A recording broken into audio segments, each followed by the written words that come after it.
Hi, my name is Jacob Dietz, and I'm here to talk to you about cellular security. Mobile computing devices are information systems capable of storing and processing large amounts of data without having fixed in place or set physical location, all while being portable. Examples of mobile computing devices include smartphones, mobile devices, personal digital assistants, and notebook/tablet computers. Since the introduction of these devices into society, the impact of change on people every day increased significantly. Mobile devices have provided the user the ability to multitask like they never could before, allowing people the capability of sending and receiving emails and text messages, all while surfing the web and streaming high-definition video. The cellular wireless generation denotes to a change in overall nature of the service being provided, from non-backwards compatible broadcast technology and new bands of frequency for data and voice transmission. A new generation appearing approximately every 10 years or so. Since the first generation, the analog generation, to the second generation, the digital generation, after 2G came the third generation, allowing the use of graphics, video, and audio applications, followed by the fourth generation, using an IP switch network with a focus on supporting broadband level performance, as well as enabling both video and voice multimedia applications. Over the past 2 decades alone, the cellular industry has witnessed a major growth when referring to its subscribers and its overall mobile technologies. By the end of 2010 alone, the number of cellular subscriptions was 4 times higher than that of the fixed telephone lines. And now, I would like to pass things over to AJ, where he will be talking about first-generation cellular technology. Thank you, Jacob, for the introduction.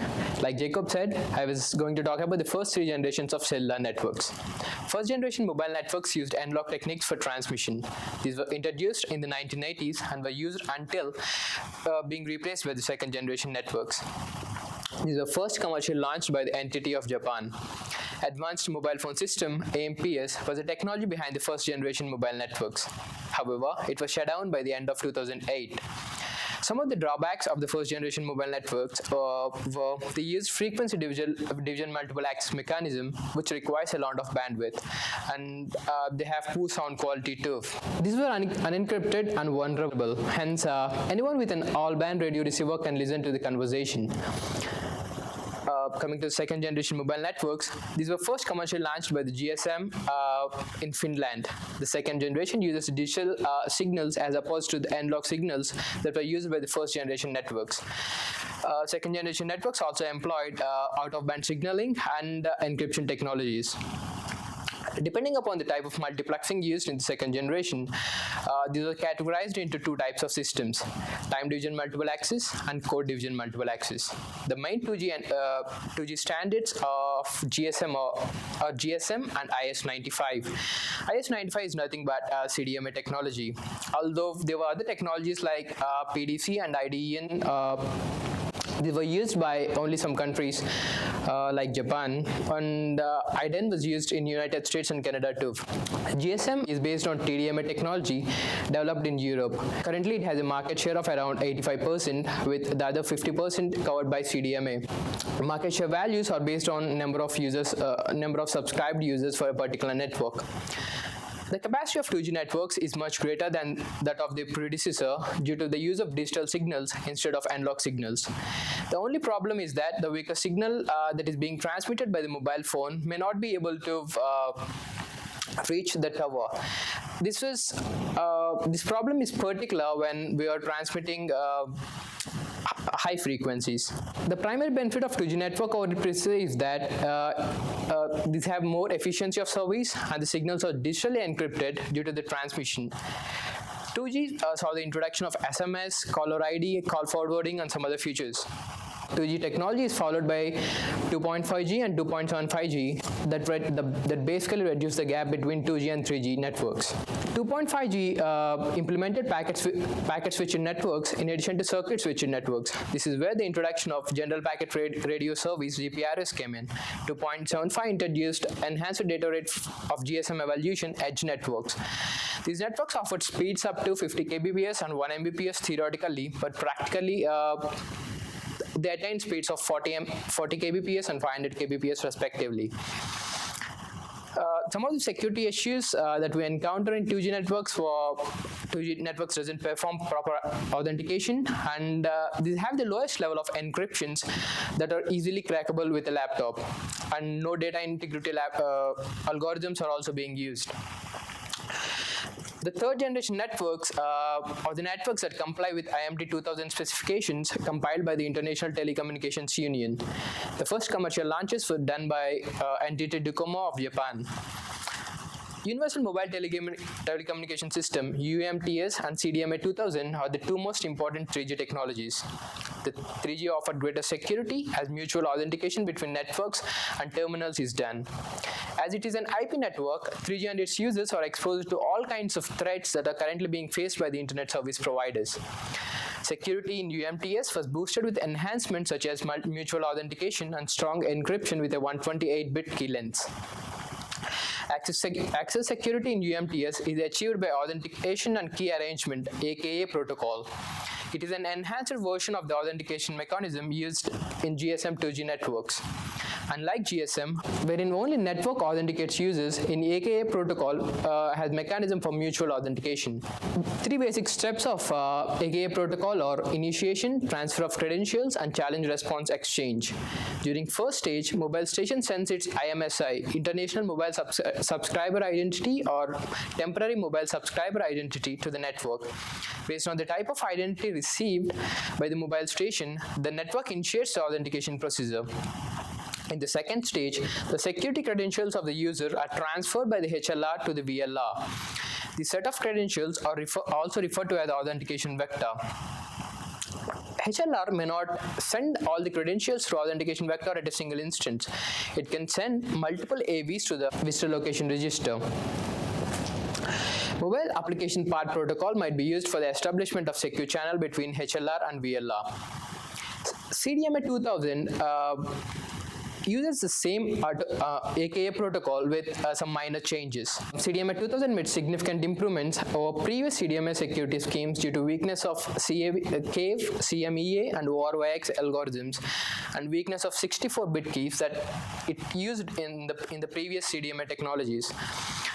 And there was also a lack of mutual authentication in the previous CDMA technologies. CDMA 2000 adopted AKA protocol with some changes. These changes can be seen in the implementation of new cryptographic functions such as F11 and UMAC. UMAC is nothing but user identity module authentication key. User identity module is sort of the same as a SIM in GSM network. UMAC is the message authentication function of UAK. Rogue shell attacks can be prevented by using this user identity module authentication key. Rogue shell refers to a mobile unit which does not remove its credentials even after UIM is removed. In this attack, a mobile unit can still make fraudulent calls by using still active credentials that were there in the mobile phone unless the registration is cancelled. Some of the security issues that 3G network faces currently was it falls back to 2G when the 3G network is not available, thus compromising the security of the user. International Mobile Subscriber Identity IMSI is sent in a clear text when allocating temporary mobile subscriber identity to the user. The transmission of IMEA is not secured as well too. The user can be lured to camp on a fake base station. Once the connection is established, the user will be out of reach from the paging signals of the signaling network. In AKA, the authentication of the user by the network is done by one-pass challenge response mechanism, but the user verifies the network only by MAC address. So AKA protocol in its present form doesn't provide full mutual authentication. Full mutual authentication can only be done by using challenge response mechanism. However, full mutual authentication is not implemented due to performance reasons. Now I would like to pass things over to Jacob, who is going to talk about security in an overall sense. Thank you, AJ, for that introduction. As AJ had stated, I will be talking about security in an overall sense. So the real question is, what exactly is information security? Before pursuing to design and implement wireless security, you must first understand what the overall concept of security really entails. In this specific case, wireless security is a blend of wireless channel security, or the security of actual radio transmissions, and network security, or the security of a wired network through which the data is actually transmitted. Where should it be implemented? Well, in order for security to be efficient in all main sectors, it must be implemented into all aspects of the network and system itself, or else the possibility of a security leak can arise without warning. Regrettably, that is not something that comes easy for cellular wireless networks. In attempting to avoid security problems like the one that overwhelmed the first generation cellular systems, network designers must implement security into any new technology. It can't be added as an afterthought. Who are the main players in security? Well, in order for all security aspects, especially in fourth generation technology cellular networks, it must be implemented and maintained properly. These major players must work together and in part to create a secure wireless system. These main players are the government regulators, network infrastructure providers, equipment providers, service providers, and the end user devices. With a basic understanding of wireless security, the next question is, what exactly are we as users and providers securing on these channels and networks talked about above? Well, that's information and data. In this part of the market, when someone refers to security, they are always referring to the security of information and data being transmitted over the cellular network. Therefore, we can use the information and security model proposed by National Security Telecommunications and Information Systems Security Committee, the NSTISSC. Along the top edge of the cube, there are three different states of information that can be in. We got transmission, storage, and processing. The rows on the left of the cube are the information characteristics that the security policy should provide. These columns consider confidentiality, integrity, and availability. The last part of the cube, when looking at it, is the security measures, and those entail educational training and awareness, policy and practice, and technology. The cube is thus divided into 27 lesser cubes, each of which must be inspected for dangers and resolutions in any all-encompassing security audit. So the goals and objectives in security. Well, the infrastructure for security cellular networks is immense, intricate, and has numerous entities working together, such as the internet working in part with the core network, thus presenting challenges for the network to provide security at every possible communicating path. To begin understanding and analyzing security, we must first acknowledge its goals and objectives. 1. To make sure that the information generated by or relating to a user is suitably protected against misapplication or misappropriation. To ensure that the resources and services provided to an end user are sufficiently protected against misapplication and misappropriation. Guarantee that security features are compatible with worldwide availability. Security features are sufficiently homogeneous to ensure worldwide interoperability and roaming between the different service providers. And guarantee that the overall level of security afforded to users and service providers is to be better than the security in the modern day fixed and mobile network. 6. Ensure that the application of security features and mechanisms can be drawn out, enhanced as demanded by the rise of new threats and services. Lastly, making sure that the security features permit new e-commerce services and other advanced applications.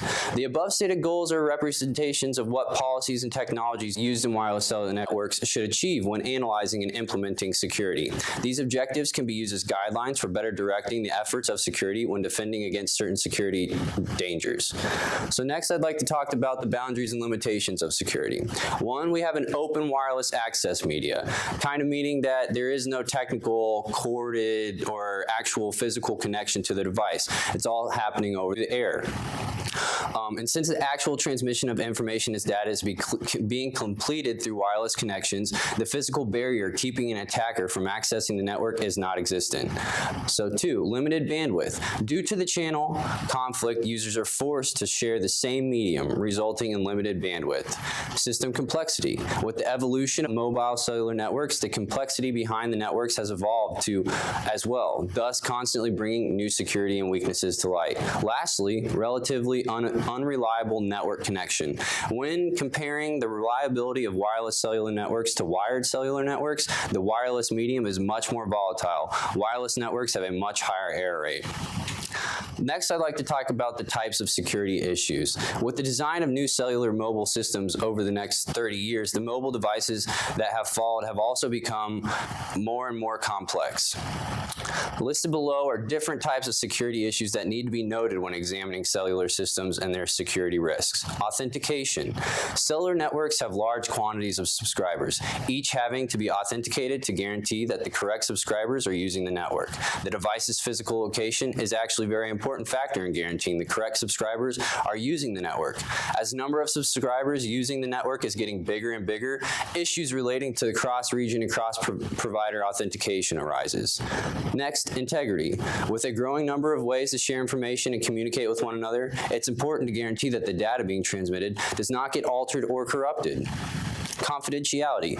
It is very important to ensure that the information being transmitted arrives to the end user securely and successfully. Since there has been major increase in the use of cellular phones for sensitive communication, there is a major need for secure channeling in order for information to transmit. Access control. Cellular devices have many files that have restricted access to be added to them. The device might also access a database where some form of role-based access control is required. Location detection. The physical location of a cellular device needs to be kept disclosed for privacy of the user. With the move of the IP-based networks, the issue has arisen where a user may be linked with an access point, causing their location to be compromised. Device security. The mobile devices should have a fail-safe or an application in place that can be opened from another device, allowing the user to delete all the important information stored on the device, just in case of theft. Viruses and malware. With an increase in functionality being provided to cellular systems, problems arise in systems such as viruses and malware. A device that has been infected can also be a tool for an attacker to attack the infrastructure of a cellular network by being part of a large-scale denial of service attack. Lastly, downloaded contents. Spyware adware can be downloaded by the user and causing potential for security issues. Now, the analysis of the above issues in wireless cellular networks and mobile devices is just a basic overview and does not actually define the overall solution for security. Instead, the concepts listed above are intended to help aid in the understanding of security problems that have become apparent throughout previous generations. So now I'd like to talk about the types of attacks. Theft. One of the most common forms of attack, especially with the portability of mobile devices. The mobile device user runs the risk of losing all information of data stored on the device when their device is stolen. Even more importantly, the person who uses the device for business or work-related functions run the potential of presenting devastating business implications, divulging sensitive customer and employee information, as well as a host of other highly guarded corporate assets. DOS, or denial of service. One of the most dangerous types of attacks is a DOS attack. It has the capability of bringing down an entire network infrastructure due to the excessive transmission of data to a network, causing the inability for users to access the network resources. DDoS, distributed denial of service. It can be hard to launch a large-scale DOS attack from one single or original host. Instead, a large amount of hosts can be used to launch a DDoS attack, where an attacker tries to make a network resource or machine inaccessible to its anticipated users with the intent to momentarily or indefinitely disturb or suspend service. The big difference between a DOS and a DDoS attack is that during a DDoS attack, there is more than one, or often thousands of unique IP addresses. Channel jamming, or jamming of the wireless channel, is another method used by the attackers to reject service to any unauthorized users in the network. Unauthorized access.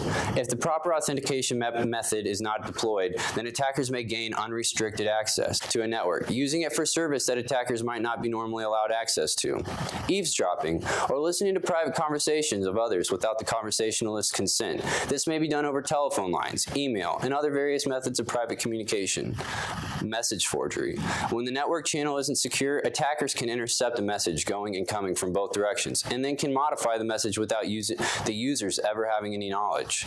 Message replay. Very similar to message forgery, even if the network channel is secure, attackers can intercept an encrypted message and then replay it back at a later time. The victim of the attack may never have any idea that the encrypted message received is not the original one. Phishing. Attacks that make use of network communications to mislead users into installing malevolent software that leads to the user to provide information that is sensitive or personal. A very common type of phishing is on email-enabled mobile devices. Other common forms of phishing are referred to as vishing, or phishing of voice calls, and smishing, phishing of SMS and MMS messages. Lastly, we have malware. There are always software applications that seem authentic and non-volatile. Some service providers that provide access to third-party applications that have no calculation of their safety to the end user.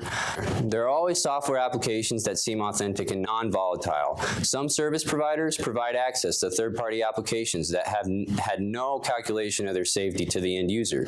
Some quality examples of malware are applications running in the background of the user's device and can build up long-distance builds, or even a code that self-propagates and infects devices, thus spreading from one device to another through their address book. Lastly, I would like to talk about the characteristics of security architecture. When examining the security of a cellular network from a broad perspective, the overall architecture of security should hit 5 important characteristics. The security architecture should be complete, efficient, effective, extensible, and user-friendly. The architecture should be efficient and effective, where the security features and functionalities are independent of its counterparts but still complete their overall purpose. The architecture should also be extensible, where it is constructed in a way for new ideas and technologies to be implemented and built upon this existing architecture in a very methodical way. Lastly, the architecture should be friendly to the user and made easy. That's all I have for you today. Now I'd kind of like to transfer things over to Connor, who is going to talk to you guys about 4G systems, more importantly, LTE and WiMAX. Thank you, Jacob. As Jacob stated, I'll be discussing the 4th generation wireless security and technologies. The 2 main 4th generation wireless technologies are WiMAX, which is based upon IEEE standards, and the LTE, which is standardized by the 3GPP. WiMAX technology expansion and fruition was due to the cooperation of the WiMAX Forum, ITU, and the IEEE 802.16 Working Group, which stands for the Working Group of the Broadband Wireless Access Standards. The WiMAX Forum is an industry-led, not-for-profit organization that was established in June 2001 to promote and certify wireless broadband equipment based on the IEEE 802.16 standards and by awarding equipment manufacturers products with the WiMAX Forum certification label. This IEEE Working Group 802.16 develops standards and recommended practices to support the development and deployment of broadband wireless metropolitan area networks, and is one of the numerous working groups within the Land-Man Standards Committee. The purpose of the LMSC, Land-Man Standards Committee, is to develop and maintain networking standards and recommended practices for local, metropolitan, and other area networks using an open and accredited process, and advocates them on a global basis. The IEEE Working Group has completed different standards projects since 2001, and amendments to 802.16 are regularly updated. The International Telecommunication Union, ITU, was established in 1865, and its mission is to enable the growth and sustained development of telecommunications and information networks, and to facilitate universal access so that people everywhere can participate in and benefit from the emerging information society and global economy. IEEE, with WiMAX Forum, became section members of ITU's Radio Communications Section, ITUR, in 2003. It was important for the IEEE 802.16 Working Group to have good contacts with the ITU because the telecommunication industry was always well represented there. Recognition from within the ITU gave WiMAX technology international credibility.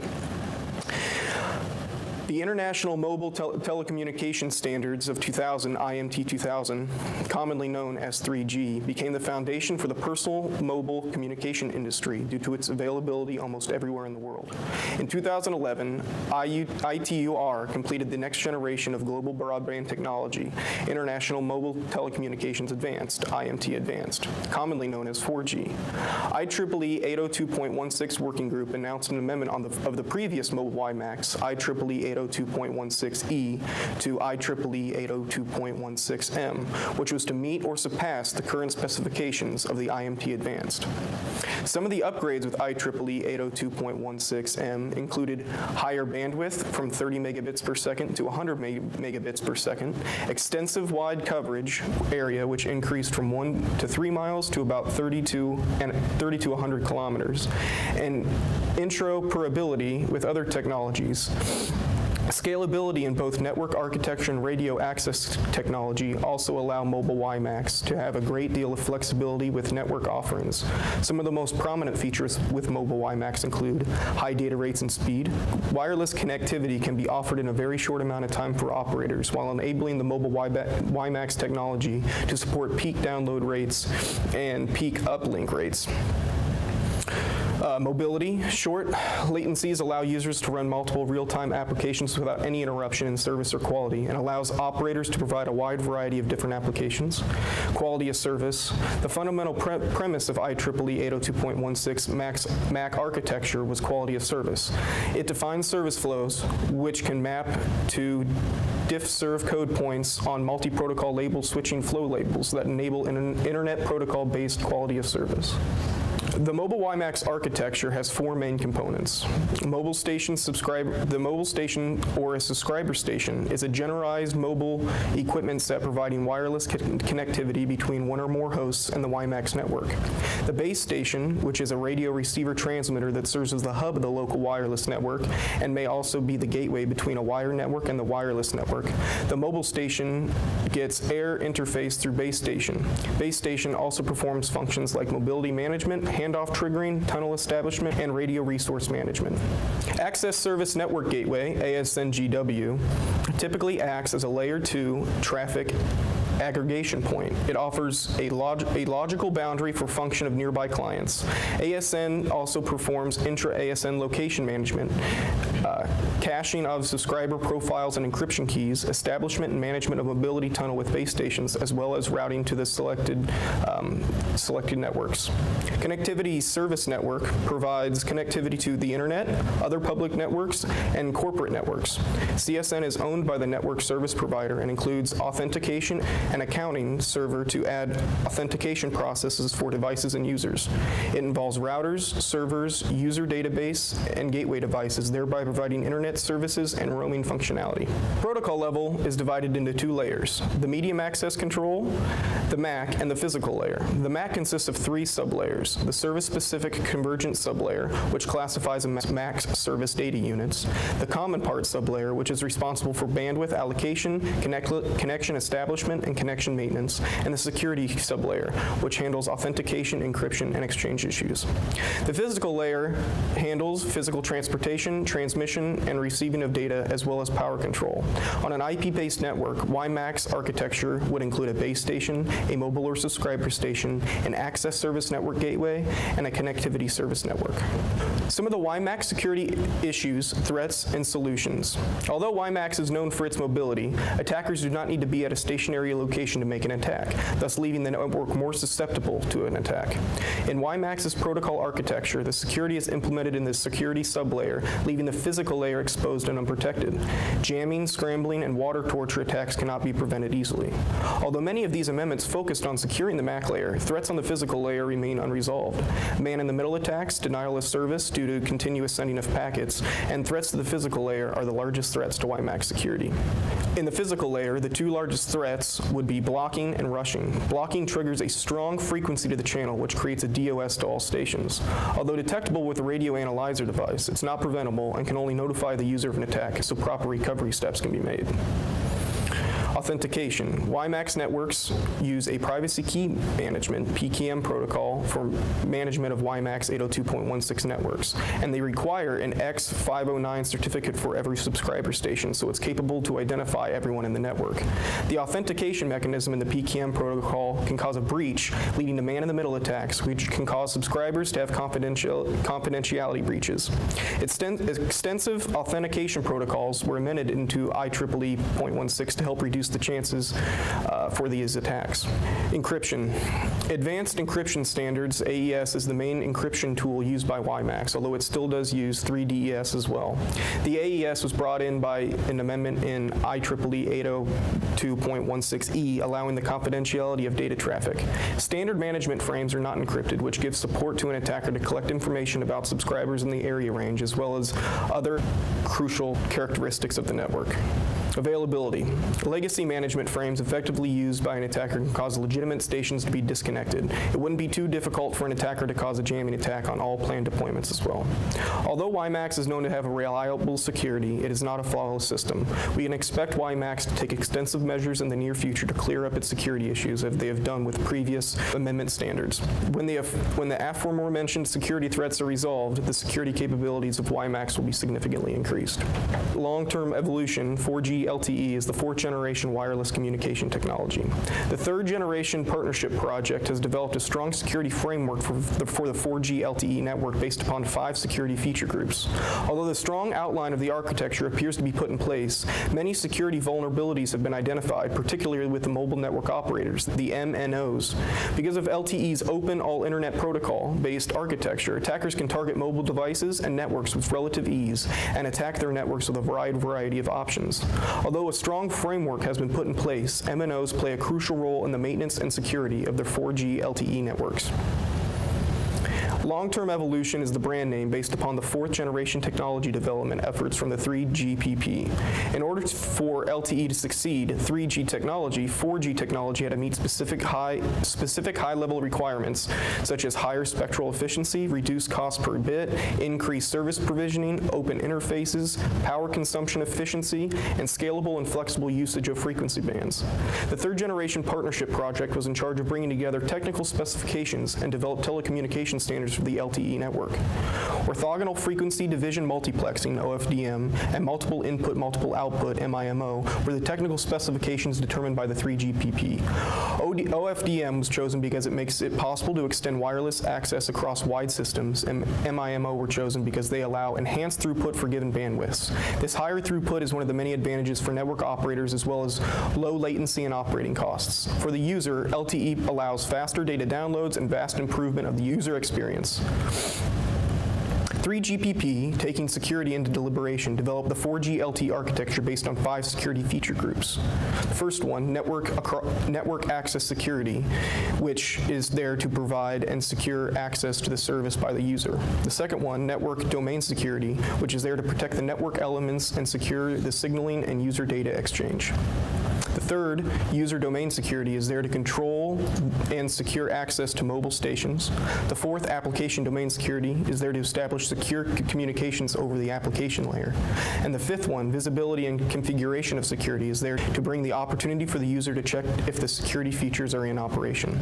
However, as stated earlier in the introduction, security vulnerabilities have been identified due to the fact that these features are discretionary. These features can only help as much as the MNOs understand about their LTE network and security and choose to take action against the threats which cause a large number of inconsistencies in security implementation. These enhancements, although meant to help better protect the system, create security issues that need to be addressed. Open architecture threats. LTE's IP-based end-to-end deployment and open architecture configuration causes the MNO to share their security risk to other end users as everyone is interconnected. In order to prevent this from occurring, interoperability standards were set with the agreement that each MNO would secure their network using preventative measures to make sure that any subscriber or user on their network is never compromised. The next one, location tracking and privacy. Although it is not considered to be a direct security threat, location tracking compromises privacy and security, which could become a direct security threat. Location tracking is caused when there is a user equipment presence in the network and is being fed false authentication requests from an attacker. Attackers can further replay the intercepted authentication request and determine the presence of the specific phone in a certain location. When a user equipment receives a replay of an intercepted authentication request, it will send a synchronization failure request. This attack has the potential to enable location tracking, thus compromising privacy and security. Service sharing. These type of LTE arrangements bring with it challenges with ensuring consistent security configurations and security management across such virtual network operators. Multiple MNOs with varying security controls and standards interconnecting with shared pools of network elements pose a threat to security levels. You also have the risk of data loss. Due to broadband data capabilities, LTE user equipments will store more data on the user equipment than ever before, making them attractive targets for attackers. Most UEs lack security management tools. MNOs operating to allow unsecured devices to connect to their network provide an entry point for attackers. Once an attacker can access user data, the subscriber can then become a victim of an array of crimes, from identity theft, loss of financial or sensitive personal information, to violation of privacy. LTE users should be advised to choose these devices with OS encryption, remote wipe capabilities, as well as opt for encryption of data stored on their device to prevent data loss. Delay of service, DOS. Since the LTE architecture is flat, all the signaling traffic generated at the UTRAN level flow to the MME. If the signal load exceeds the provision capacity of the MME, then the service may be compromised. This is a vulnerability that can be targeted for DOS attacks. Despite the fact that 4G LTE architecture has a strong security framework developed by the 3GPP, MNOs have an essential role in security management of LTE networks through design, deployment, and operations. MNOs cannot be complacent about the LTE security and need to actively protect the multiple entry points into the LTE network. Doing so can minimize the impacts of various security threats. Now I'd like to turn it over to David, who will discuss with you 5th generation wireless security. Thank you. And as Connor mentioned, I am here to talk about 5th generation. 5th generation, it's new. We don't really know anything about it, and we're really limited to what we know. I'm going to briefly cover what we might expect from 5G. There are 3 important things we must know about it. When we should see it, what is expected of it, and how we're going to secure it. That's probably the most important feature of it. In addition to those 3, I'll also cover some suggested solutions to securing it. Those include head nets, massive MIMOs, and millimeter wave communication.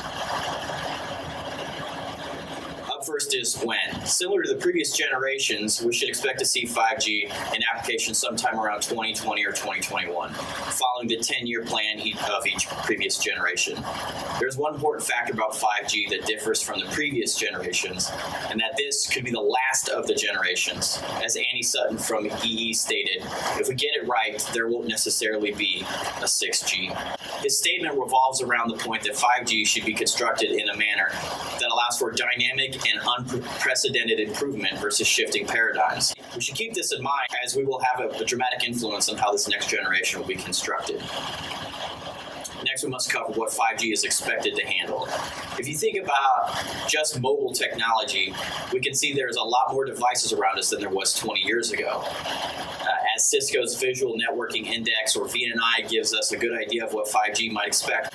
Firstly, at least 50 billion devices will be around by 2020, right around the time that 5G is expected to get going. This includes devices that we now just consider part of the Internet of Things. Also, IP traffic is expected to be about 2 zettabytes a year by 2019. That's 2 billion terabytes. Wireless traffic will exceed wired traffic by 2019.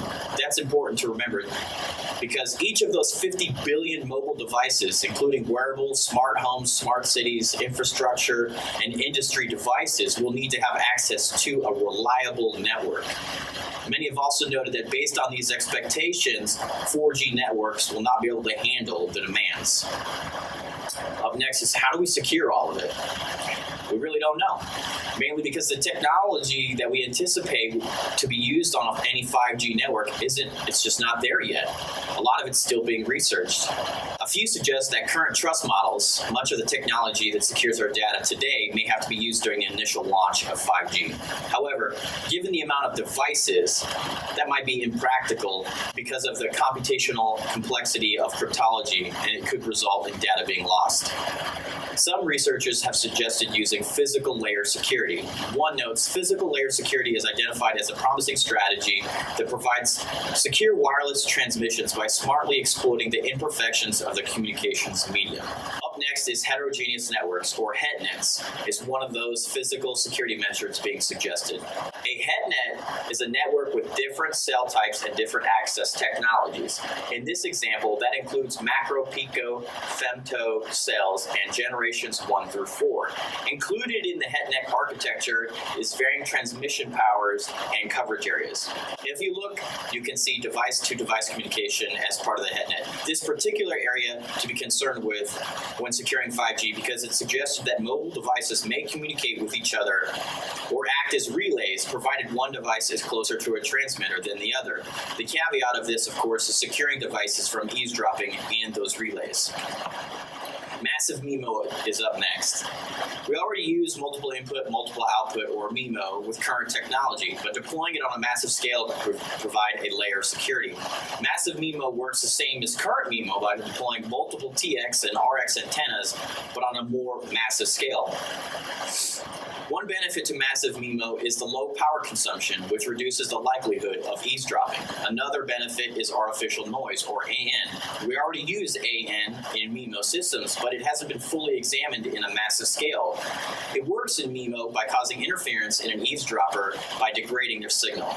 Finally, we have millimeter wave. We are already aware that spectrum space is extremely limited and nearly occupied. Millimeter wave falls within the 30 to 300 gigahertz range, compared to the typical spectrum use of 300 megahertz to 3 gigahertz. While still limited and still being tested, it is expected that millimeter wave will not only expand the bandwidth, but allows for higher data transfer. There has been some research done on the effectiveness of millimeter wave. One of the negatives of millimeter wave is the fairly limited range. Some research has shown its effectiveness at about 200 meters. Directionality is said to be one of the best ways to allow millimeter wave communication to be used as a physical security measure by using narrow beams to suppress interference. That concludes 5th generation technology as well as this presentation.